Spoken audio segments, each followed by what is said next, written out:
All right, we've got some breaking news for you today.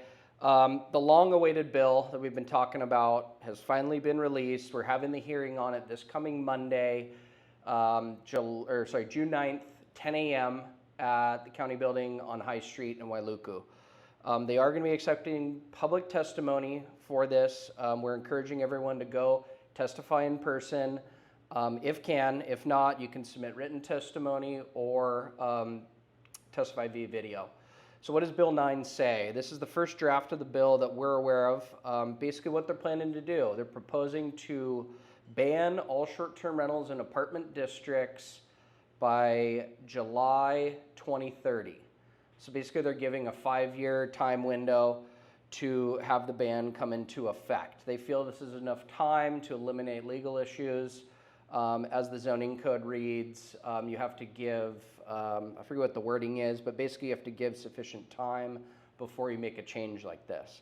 So they're saying all vacation rental units in apartment districts will be banned by 2030. Obviously, we've shared our thoughts on, what the effects of this would be, if it's logical, all that. You can look at our past videos. I'll break it down real quick for you. Basically what they're proposing is 7,000 vacation rental units to be converted to long-term rental or personal use only. We do feel that there are certain complexes and units where this might make sense. But taking the whole gamut of apartment zone buildings and converting them just doesn't make logical sense, especially in the resort areas like Wailea, Kapalua. These are resort communities. This is where we want our travelers to aggregate. This is where you want them to come, visit, stay, spend money, generate revenue for the county and state. To get rid of those just doesn't make any sense. If we do that, let's say we do get rid of these vacation rentals that are in these communities, do we think that our local community are going to buy these, rent these, et cetera? No.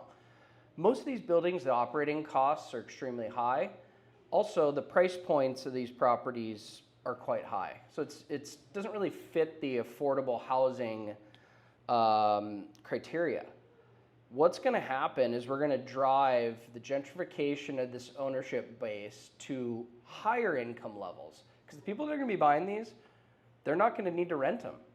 They're going to have, substantial income, wealth, whatever it is, where they can own these properties, they can use them when they come and stay parts of the year, and they're just going to sit empty the rest of the year.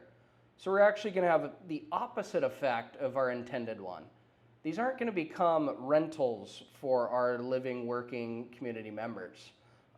If they were, the rents in these areas would be extremely high. So there's so many reasons it doesn't make sense. But I should say, that we're not saying that all of them don't make sense. There are certain buildings that were designed and built to be apartments that converted over time to transient use. Maybe some of those make sense. Let's look at that. Let's study that. Let's be logical.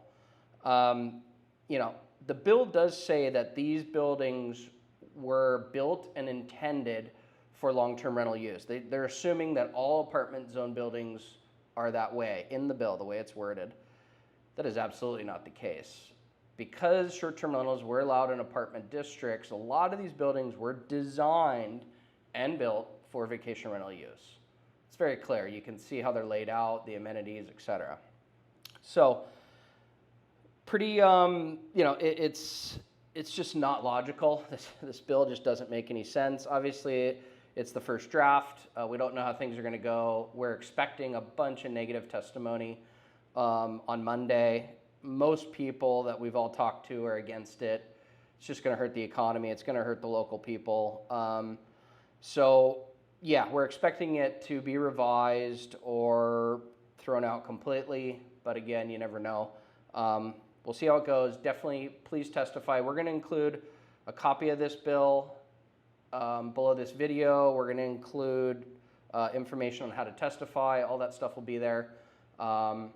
Please make your voice heard, and we'll see you Monday.